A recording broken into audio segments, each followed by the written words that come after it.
Keep on watching if you want to know my experience with learning how to make a wig from a book. I've seen a couple of those videos I posted, and unfortunately I became super lazy to continue on posting because I started working on my first wig, and it's so interesting to think about the time when I was making those videos and how much my life has changed, but only for the better, because I am now officially making wigs, and thanks to the book. Give a full-on feedback. It's a great book, but it's not gonna teach you everything how you can do it. Like, there are ways. I was like, let's say, what you need to process the virgin hair when you do it, because if you knot it in, you're gonna have tangled roots. How you can source it, you know, what is the exact laces to use, because they're just showing how to build it. So it's a lot of trial and error I've been going through so far to give. So for example, here is a custom made like wig, but it is changed frontal side, so with the possibility of learning knotting and, you know, going in depth in practicing it, because mastering the knotting, you have to have a lot of patience, which is thank God I have, but you have to have a lot of patience to go through it, because it's not that easy, you know. Like I've shown it to a couple of women who are interested, you know, like one is only continuing from 5, so it is a craft that, like I said, needs a lot of patience. If you are a hairdresser, and let's say if you want to go into wig making, yes, that's a great point to start, because you already will have a feel of how the hair should fall. You'll understand like some of the physics of the hair, because like even when you do the ventilation, why you dip it in water, and etc and etc. Also the pullings, the stylings, the settings, a bit more precautious when you're gonna let's say wash it. And yeah, and the main thing is the cutting, I suppose. The main thing is the cutting. But on overall, from the book, so I ended up buying the book. It was like, I would say around 30, like I'm in Norway, so I spent about 400 kroners. So then I ended up buying a book by Marta Ruskai as well, because very interesting to see like a different way how different artists work. So from both of the books I could take something in.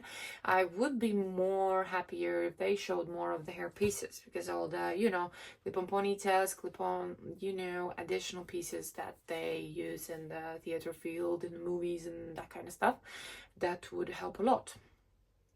But of course, me as a, you know, as a hair junkie, I'm researched a lot, and I learned myself a lot of things that can be done. But anyway, so 400 kroners was the book. Then I ended up buying some material out of AliExpress, some needles, Korean needle, also the information that's in the internet. So the one that they're showing, the Korean needle, the C-shape one, everywhere is a tiny one, but I ended up getting the real deal.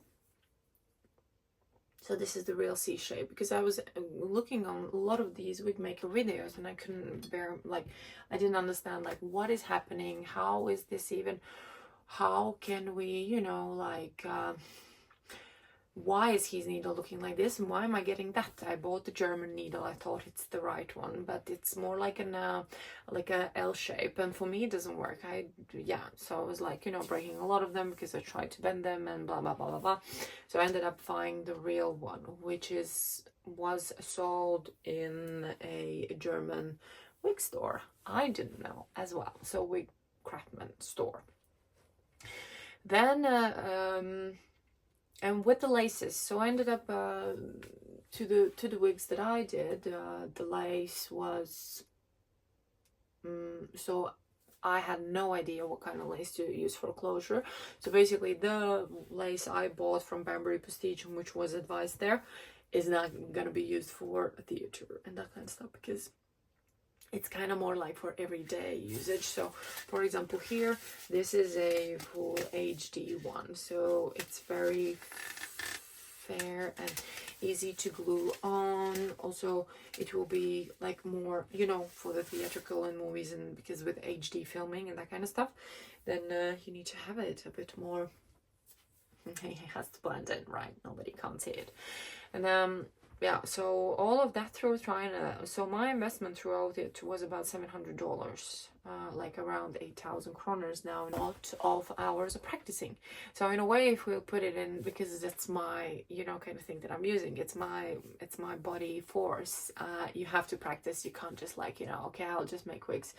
I think it's such a crafty process that, so 2021 was when I was doing. Now it's gonna be, so 3 years already in that making. And I've crafted a couple of wigs. I have my friend's daughter, she has alopecia, so I'll be making for her to see how she's like feeling, because she's very, yeah, it's a deeper story there. Also the classic made wigs just do not work, and I think it's, like I said to my friend, I said I need to teach you to do some stuff for yourself as well, so you can be there as well for your child. So this is also a very great thing. I advise every parent, if you love knitting or if you love crochet, you'll be great at making wigs, I can tell you that. But anyways, like I said, about 8,000 kronas in investment. It's the book, so 2 books in overall, and a lot of research. I've been in the opera for training, and now I'm gonna start working in opera, because like it's like, you know, more like work training there. So I haven't stopped, and I know I'm not gonna stop, and it's amazing profession. So for me, going through that I had to change my profession, and having the ability to do this, and also to assist in films, thanks to the knowledge from the salon I have had, and also the knowledge with the wigs and everything. And meeting great people in my way who are willing to get me under their wing and, you know, help me in the process of getting. So I would even say, like, yeah, thanks to those books I bought. Yeah, but yeah, so yeah, I suppose I'll post more of the, it's me again, you know, promising something. I'll do my best. I have now a plan.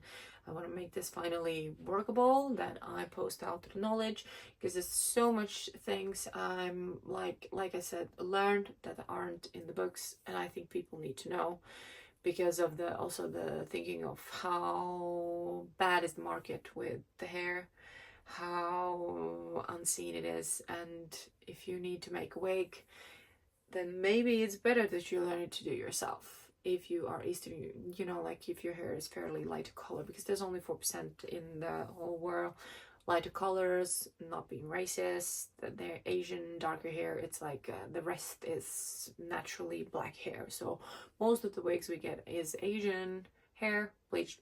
Not saying it's bad, it's good, it can be bleached, but if you want to have like real your hair quality feeling, you need to, let's say, collect your hair. So we should make a topic about that, or also how to harvest the hair, because that's and hair has these many abilities, not only made in wigs. But yeah, anyways, but like I said, you can learn a wig to make a wig from a book. It is possible. It's just how willing you are, how willing in the time you want to add in. Do you want to sit in the evening and watch television, or do you want to practice on hand, you know, on the knitting or whipping the wig?